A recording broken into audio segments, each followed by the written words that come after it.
At the city shelter, hundreds of dogs barked and wagged their tails, hoping someone would take them home. But in the corner cage sat one German shepherd silent. He didn't bark, didn't move, didn't even eat when people approached. Dozens of families tried to adopt him, but every time the cage opened, he backed away, trembling. The staff named him Shadow, and no one knew his story. "He's just scared," they'd say. But then, one day, a young vet decided to run a special check. What he found made his heart stop. There was a reason Shadow wouldn't leave that cage, and it was something no one could have imagined. What happened next would bring the entire shelter to tears. The shelter was always loud, echoes of barking, claws against metal, and hopeful whines that filled every corridor. But in the farthest corner, one cage remained eerily quiet. Inside sat a German shepherd named Shadow. His fur was clean, his eyes deep and intelligent, but empty.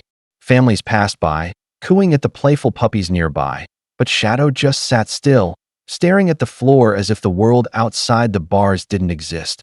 "Poor boy," whispered Emma, one of the volunteers. "He doesn't even look up anymore." They tried everything: treats, toys, gentle words, but he never wagged his tail. Whenever someone opened the cage door to meet him, he'd retreat to the corner, trembling, refusing to move.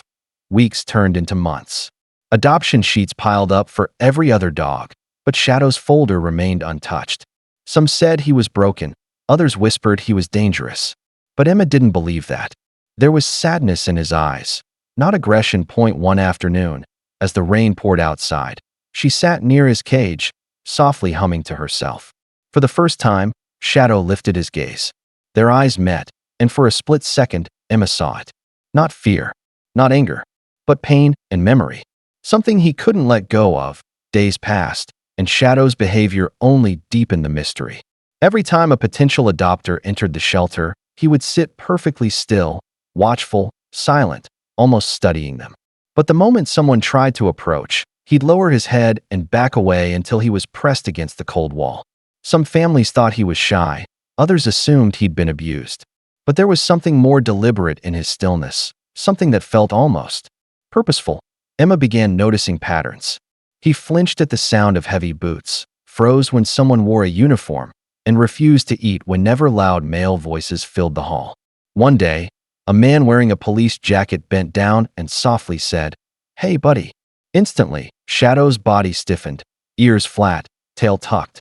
Then he let out a deep, broken whimper that echoed through the shelter. The man stood, startled.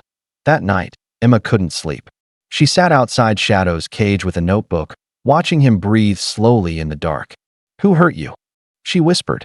He blinked, then turned his gaze to the exit door, as if waiting for someone who never came. By morning, she knew this wasn't just fear. Shadow wasn't running from people. He was waiting for one.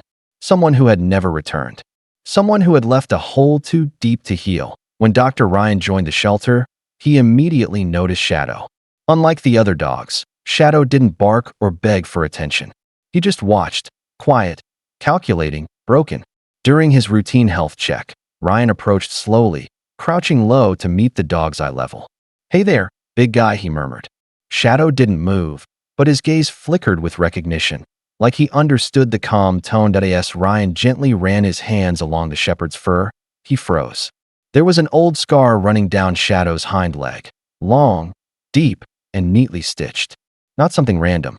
This was a professional job, military or police-grade surgery. Ryan's curiosity piqued. He scanned Shadow's microchip, expecting the usual shelter registration, but instead, the screen flashed an error. The data was partially deleted, except for a strange alphanumeric code. "Who are you?" Ryan whispered. Later that night, he entered the code into a national database. The result made him sit upright. Canine unit. Classified. Handler deceased. His heart raced. The next morning, Ryan returned to the cage, knelt beside Shadow, and said quietly, "It's okay, soldier. You're safe now." Something changed. Shadow's ears perked. His eyes softened. For the first time, his head tilted, like he recognized that word. It wasn't just a guess anymore. Ryan knew this dog had once served, obeyed, and loved someone deeply. Someone he had lost. Ryan couldn't stop thinking about Shadow's file. A classified canine unit? A dead handler? It didn't add up. So, He called a friend at the police department to run the code through their internal system. Hours later, his phone buzzed. "You're not going to believe this," the officer said. "That dog? He's a war veteran's K9. Name's Rex. Served in Afghanistan. His handler, Sergeant Mark Dawson, died during a mission 3 years ago." Ryan's throat tightened. Then how did he end up here? There was silence. After Mark's death, Rex refused to work. He attacked no one, but he wouldn't respond to any command. They labeled him emotionally unstable and retired him. No one could get close. That evening, Ryan sat outside the kennel, staring at the silent shepherd. "Rex," he said softly, testing the name. The dog's ears twitched. Slowly, his eyes lifted, like a spark had been reignited after years in the dark. Ryan whispered again, "You're not forgotten." Rex stood, trembling, taking a cautious step forward. Then another. The space between them closed, not in fear, but recognition. Tears filled Ryan's eyes as the truth sank in. This wasn't a broken dog. This was a soldier still waiting for orders, still guarding the memory of the man he'd loved and lost. The shelter had never seen such emotion. Ryan's discovery spread quickly. Staff whispered, "That dog belonged to a hero." But Ryan wasn't done. If Rex had a handler, there had to be more to the story. After digging deeper, he found something that made his heart skip. Sergeant Mark Dawson wasn't dead. He had survived the explosion, severely injured, and retired quietly to a small town miles away. Ryan made the call. "Sergeant Dawson, I think I found someone who's been waiting for you." There was silence on the other end, followed by a trembling voice. "That's impossible." 2 days later, Mark arrived at the shelter. The air grew heavy as he stepped inside, came tapping softly against the floor. When Rex saw him, everything stopped. His ears perked, eyes wide, body shaking as if time had frozen. Mark dropped to his knees, whispering, "Buddy, you waited for me, didn't you?" Rex whimpered, then sprinted forward, crashing into Mark's arms, crying, licking, trembling all at once. The entire shelter watched in stunned silence. Ryan turned away, eyes wet in that moment. It didn't matter who owned who. It was clear, this was no reunion by chance. This was love that had defied distance, war, and even death itself. The story of Rex and Mark spread faster than anyone imagined. News outlets called it "the dog who waited." Videos of their reunion flooded the internet. Millions of people crying as they watched the old soldier fall to his knees and embrace his loyal friend.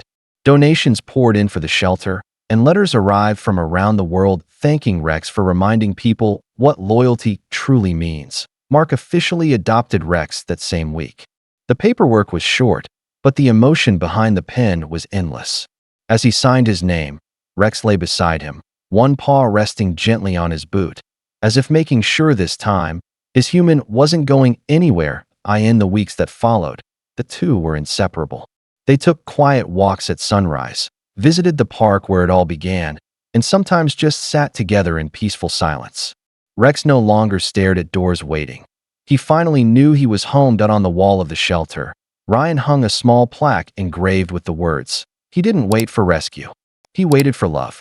As the sun set that evening, Rex lay his head on Mark's lap, closing his eyes. For the first time in years, both man and dog slept without fear, complete, content, and finally, together.